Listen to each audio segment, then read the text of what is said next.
ராயன் நம்ம தனுஷ் அவருடைய இயக்கத்துல அவரே நடிக்க இப்போதைக்கு தியேட்டருக்கு வர காத்துக்கிட்டு இருக்க ஒரு திரைப்படம். இந்த மாதம் 26ஆம் தேதி அந்த படம் தியேட்டருக்கு வர காத்துக்கிட்டு இருக்கு. கண்டிப்பா இந்த திரைப்படம் மிகப்பெரிய வெற்றி பெறும் அப்படின்ற மாதிரி நம்ம எல்லாருமே எதிர்பார்க்கிறோம். அது மட்டும் இல்லாம நம்ம தனுஷ் அவருடைய 50வது படம், பெரும்பாலான ஆக்டர்களுடைய இந்த 50-25வது படம் எல்லாமே ஃபிளாப்பு தான். நம்ம விஜய் சேதுபதிக்கு மட்டும் மகாராஜா மிகப்பெரிய வெற்றி பெற்ற ஒரு படமா மாறிடுச்சு. அதே மாதிரி இவருக்கும் இந்த படம் வெற்றி பெற ஒரு படமா இருக்கும் அப்படின்ற மாதிரி நம்ம எல்லாருமே எதிர்பார்க்கிறோம்.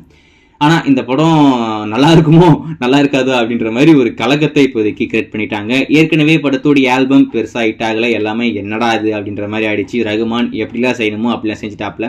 நேற்று இந்த படத்துடைய ட்ரைலர் அவங்க லான்ச் பண்ணாங்க, நீங்கள் பார்த்துருப்பீங்க நம்புறேன். நான் ட்ரைலர் மேலே ஒரு மிகப்பெரிய நம்பிக்கை வச்சுருந்தேன். அது மட்டும் இல்லாமல் படத்துக்கு சர்டிஃபிகேட் வாங்கியிருக்காங்க. வயலன்ஸ் ரொம்ப அதிகமாக இருக்க போது, ரொம்பவே வேற மாதிரி நம்ம தனுஷ் அவர்களை பார்க்க போகிறோம் அப்படின்ற மாதிரிலாம் ஒரு மிகப்பெரிய எக்ஸ்பெக்டேஷனோட காத்துக்கிட்டு இருந்தேன். ட்ரைலருமே வந்துருச்சு, நீங்கள் பார்த்துருப்பீங்க நம்புறேன். ட்ரைலரை பார்த்ததுக்கப்புறம் புஷ்ஷுன்னு ஆயிடுச்சு. என்னடா அது ஒன்றுமே இல்லை அப்படின்ற மாதிரி தோணுது. ஒருவேளை நம்ம பெருசாக ஐபி எதுவும் கிரியேட் பண்ண வேணாம் அப்படின்னு சொல்லிட்டு இந்த அளவுக்கு சுமாராக அந்த ட்ரைலரை கட் பண்ணாங்களான்னு தெரியல. என்னை பொறுத்த வரைக்கும் ட்ரைலர் ஆஹா ஓஹோ அப்படின்ற மாதிரிலாம் சொல்கிறதுக்கு ஒன்றுமே இல்லை. அது இன்னொரு முக்கியமான விஷயம் என்ன அப்படின்னு பார்த்தீங்கன்னா, இந்த செல்வராகவன் தனுஷ் அவர்களுக்கு பில்டப் பண்ணியே இந்த படத்தில் வருவார் போல இருக்கு.